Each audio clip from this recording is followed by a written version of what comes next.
సాక్షి life మీ ఆరోగ్య నేస్తం. Subscribe చేయండి.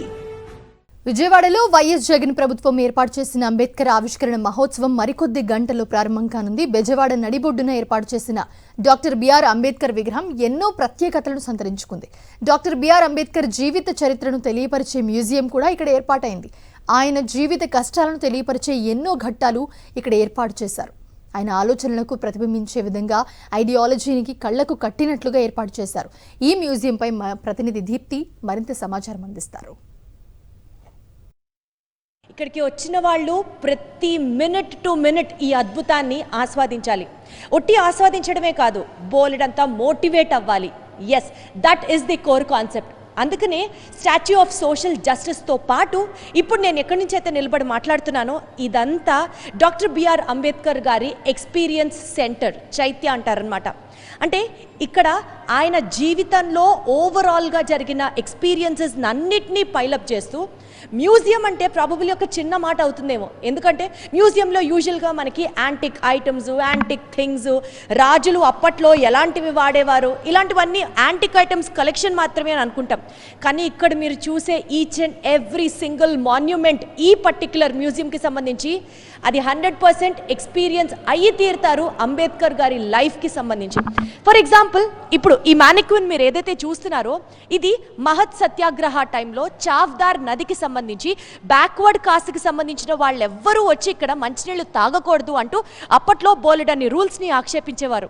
కానీ బిఆర్ అంబేద్కర్ గారు వాటన్నిటిని తుడిపేస్తూ ఫస్ట్ ఆయనే వెళ్ళి ఆ సత్యాగ్రహాన్ని ఆపుతూ మంచినీళ్ళు తాగడం జరుగుతుంది. సో దట్ ఇక్కడ ఎవరైనా దాహం వేస్తే, దప్పికగా ఉంటే గొంతు తడుచుకోవడానికి నీళ్లు తాగొచ్చు అనుకుంటూ ఒక సింబల్ ఇస్తారు. ఇలా ప్రతి ఒక్క ఎక్స్పీరియన్స్ మీరు కనుక ఇక్కడ చూసుకుంటే ఆయన లైఫ్కి సంబంధించినటువంటి బోలెడన్ని మూమెంట్స్, బోలెడన్ని ఫైట్స్, బోలెడన్ని స్ట్రగుల్స్, అసలు ఆయన ఆలోచన ఎలా ఉంది, ఆయన థింకింగ్ ఎలా ఉంది, ఇలా ప్రతి ఒక్కటి డెపిక్ట్ చేస్తూ ఇక్కడ ఈ మ్యూజియంలో ఉండడం జరుగుతుందన్నమాట. అంటే ఫర్ ఎగ్జాంపుల్, ఇక్కడికి వచ్చిన ప్రతి వ్యక్తి, every person doctor BR Ambedkar గారికి సంబంధించిన లైఫ్ హిస్టరీని తెలుసుకోవడంతో పాటు ఆయన ఆలోచన విధానం ఎలా ఉండేది, సోషల్ ఈక్వాలిటీ కోసం, సోషల్ జస్టిస్ కోసం ఆయన ఎలాంటి స్టెప్స్ తీసుకున్నారు, రిలీజన్కి ఆయన ఇచ్చిన ఇంపార్టెన్స్ ఏంటి, అందరూ సమానమే అంటూ ఏ రకంగా చెప్పొచ్చారు, ఇలాంటి ఐడియాలజీస్ అన్నీ ఇక్కడ ఎక్స్ప్రెస్ అవ్వడం జరుగుతుందన్నమాట. సో ఫైనల్గా ఈ పర్టికులర్ ఎక్స్పీరియన్స్ సెంటర్కి వచ్చిన తర్వాత నాట్ ఓన్లీ మనకి ఇన్ఫర్మేషన్ తెలియడంతో పాటు 100% ఇప్పటి వరకు మనం ఏదన్నా కరెక్ట్గా ఆలోచించకపోతే in terms of democracy, in terms of social justice, in terms of whatever it is సొసైటీకి సంబంధించి ఇది రైట్ విధానం కాదు, ఆయనలో ఆలోచించాలి. అప్పట్లో ఆయన ఆలోచించిన విధానాన్ని ఇప్పుడు మనం ఎక్కడెక్కడ అమలు పరచలేకపోతున్నాం, ఇప్పుడు మనం ఇంకా ఏం చేస్తే మన సమాజం బాగుంటుంది అన్న ఆలోచన కనుక వచ్చినట్లయితే 100% ఈ ఎక్స్పీరియన్స్ సెంటర్ పెట్టిన ఏదైతే మెయిన్ ఉద్దేశం ఉంటుందో అది సార్థకం అవుతుంది అని అయితే చెప్పచ్చు.